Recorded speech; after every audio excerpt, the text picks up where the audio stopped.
Hey guys, I'm Dov, and today I'm back with more Total War Warhammer 2 online action. Today we're back with the Tomb Kings, going to be taking on the Foul Beastmen, so let's jump to the army compositions. My force is going to be led by a Tomb King here. He's up on his Kemerian War Sphinx, so he's got the anti-infantry armor piercing. Most of the constructs did get nerfed. They've got less armor, and I'm not sure 100% what the other nerfs were, but yeah, they're less effective overall, so I figured let's take one against the Tomb Kings and see how it does. You can see we've already got some Vanguard engagements. I've got 2 units of Hex Wraiths, since we are fighting under the banner of Arcan here, the followers of Nagash. We do have access to some of the units from the Vampire Counts roster, so I've got 2 Hex Wraiths here. You can see them duking it out with these Centaurs with Grey Opens right off the bat. I'm very, very lucky. I didn't think about this, or remember rather, until after, but had these been the Sons of Goros, they do have magic attacks, so my Hex Wraiths would have died immediately upon contact, so that would have been really bad. So pro tip for you guys, Hex Wraiths in the last patch, very good against the Beastmen. In this patch, very, very risky, especially doing something like that, but anyway, we do also have 3 units of Crypt Ghouls. We've got the Regiment of Renown, Sphinx of Usek, and a Lich Priest, Lord of Nekara for some healing and some other buffs. In particular, I quite like this Joss Incantation of Cursed Blades, which if you overcast, gives a bonus versus large, which we're hoping to make good use of here. Besides my opponent's Centaurs and Hounds, he's got a main line of Ungor Spearman Herd with plenty of Bestigor, 2 Bestigor, 2 Minotaurs with Grey Weapons. He's got Kazrak, the One Eye, and a Bray Shaman, Lore of Death. So we'll get the battle underway. It is already underway, but one thing to note here, just out of the gates, look how far ahead my opponent is on the balance of power, despite us hardly having fought at all. And this is one thing that I've noticed about the Beastmen, is they seem to be super strong on the balance of power for some reason. But so the idea here is we're going to come in. This Tomb King here has an ability that can sunder enemy armor, so hopefully the Crypt Ghouls will trade more effectively against the Bestigor herd, and you can see him starting to drop that effect now here. Looks like the Reanimate, and then there's the Amulet of Fasta, I guess, to help sunder the armor of the Bestigor herd. Hopefully the Crypt Ghouls can do more damage, but we did manage to beat those Centaurs. Over on this side, this unit of Hex Wraiths having a little bit more issues, those Centaurs not wanting to tear route away, but already the Realm of Souls popping off, and you can see we're doing almost nothing to these Bestigor over on the far side. Meanwhile, this pocket here, I'm just not doing the damage like I need to, especially to these Minotaurs with great weapons. The Tomb King going to take a Spirit Leech here. I'm trying to get in and do some damage on Kazrak, and yeah, it's tough so far. But the Sphinx of Usek so far has been held in reserve. Now we're going to bring him up and around and start to get like a chain tear route. Probably kept him in reserve a little too long though. Meanwhile, the Hex Wraiths coming back into the main fight here, likewise going to do the same thing, try and get a bit of a chain tear route here. My opponent's locked a lot of his units onto this Tomb King here, so I think to myself, okay, maybe we can bring these Hex Wraiths in here and get some work done. We do cast that Joss Incantation of Cursed Blades, so you can see they do have a bonus versus large of 16. So they get in here, they get a nice rear charge on these Minotaurs and actually do quite a bit of damage, and the Minotaurs' heavy AP anti-large will be somewhat mitigated by the Hex Wraith's physical resistance, since there's no magic attacks here. Thankfully, my opponent didn't bring Fate of Yuna. That also would have been the end of these Hex Wraiths very, very quickly, although I'm sure at this point he's wishing that he had. But we are going to start to roll up this flank a little bit here with some terror routing. Sphinx of Usek comes in, and hopefully he's going to be able to terrify away some of these Bestigors. The main target for the Sphinx is these Minotaurs, obviously, since they're a large unit. 1 or 2 swings should be able to do a substantial amount of damage here. But unfortunately, the attack animations are going to get somewhat distracted on these Bestigor and other units in this pocket. Managed to spring the Tomb King loose from that dangerous situation over there. And my Hex Wraiths, while they had that bonus versus large, were doing very well. But once that dropped, their poor combat stats mean they're not going to do necessarily great here. They are going to start crumbling away and soon will be off the battlefield.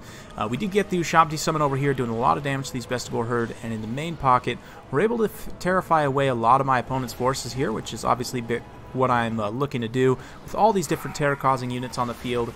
My main issue is still these Minotaurs, and Kazrak is hardly taking any damage, which is why the balance of power is still so even, because the leadership of the Beastmen still intact here, still supporting. It's going to be much harder to terrify them away in that respect. Ushabti here almost finishing off this Bestigor herd before it crumbles, but not quite.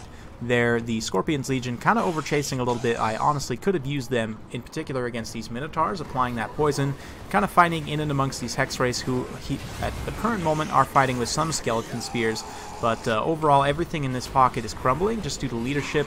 We're trying to do some damage to Khazrak. Unfortunately, he just gets knocked around a whole bunch because he's not on his chariot, so he's going to be surprisingly hard to deal damage to when he's standing in a big blob like this.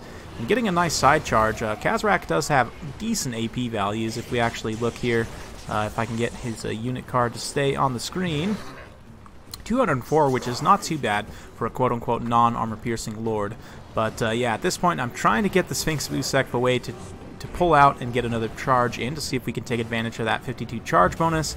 My opponent Spirit Leeching my caster and bringing the Scorpion Legion back, who definitely overchased, but there's still just so many Bestigor on the field.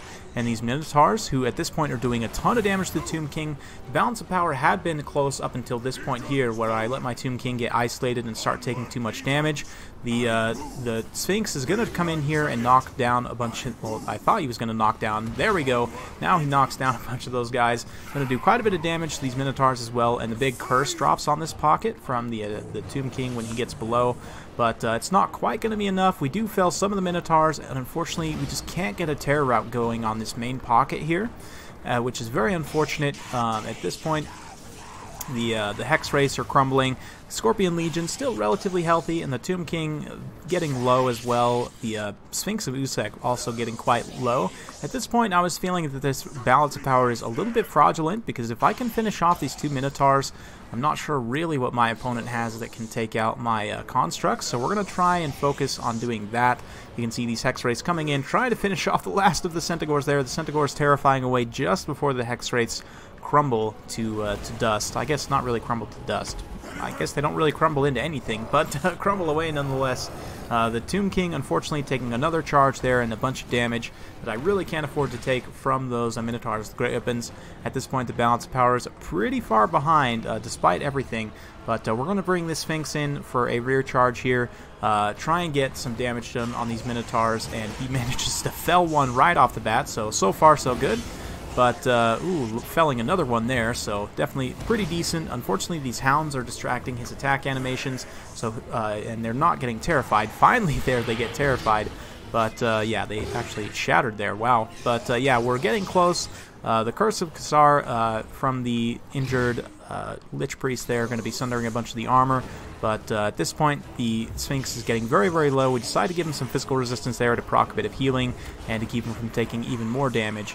But at this point, it's going to be tough. There's still so many Beastmen left on the table, and more critically, their leadership is almost completely healthy. I've neglected to do any damage to Khazrak because I've been so focused on taking down those Minotaurs.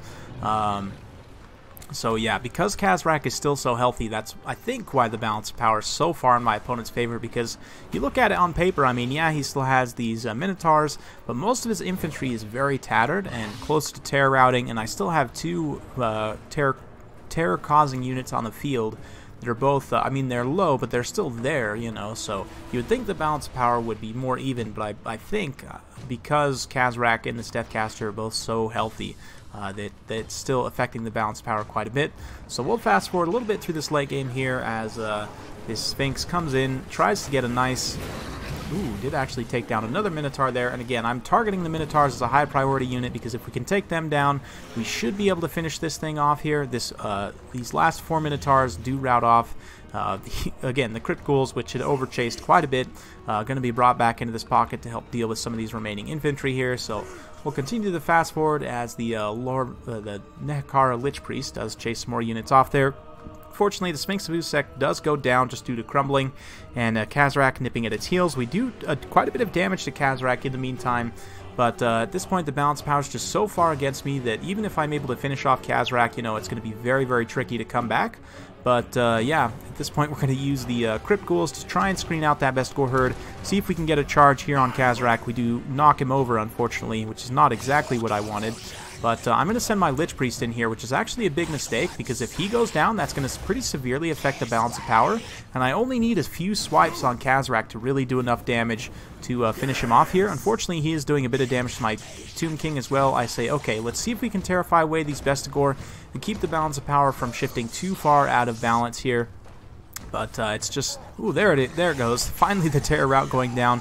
Fortunately, it's not going to be enough to save these Crypt Ghouls, and Kazrak's going to get a hit or two in on the Tomb King, which probably will be enough to tip army losses at this point. It's just so close.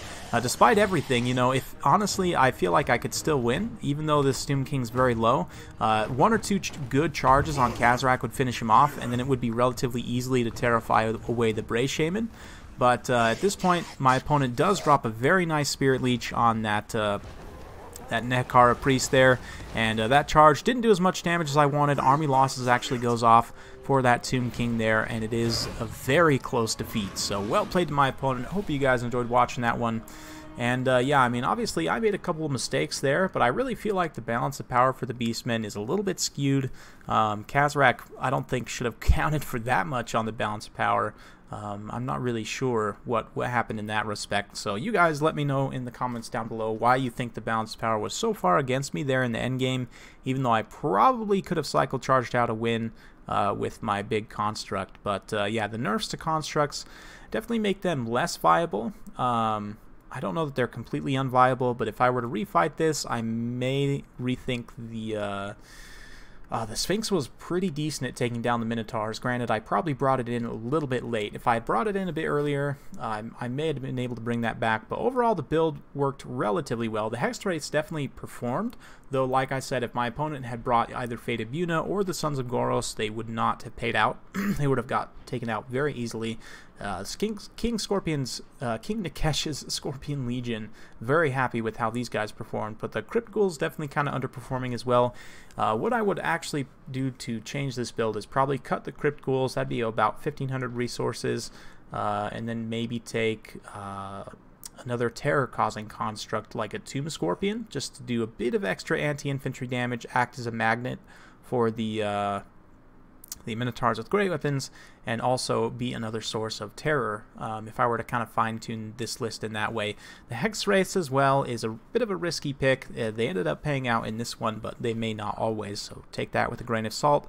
But anyway, hope you guys enjoyed watching. If you do like this sort of content, be sure to like, subscribe, hit that bell notification button, so every time I upload a new video, you'll be notified.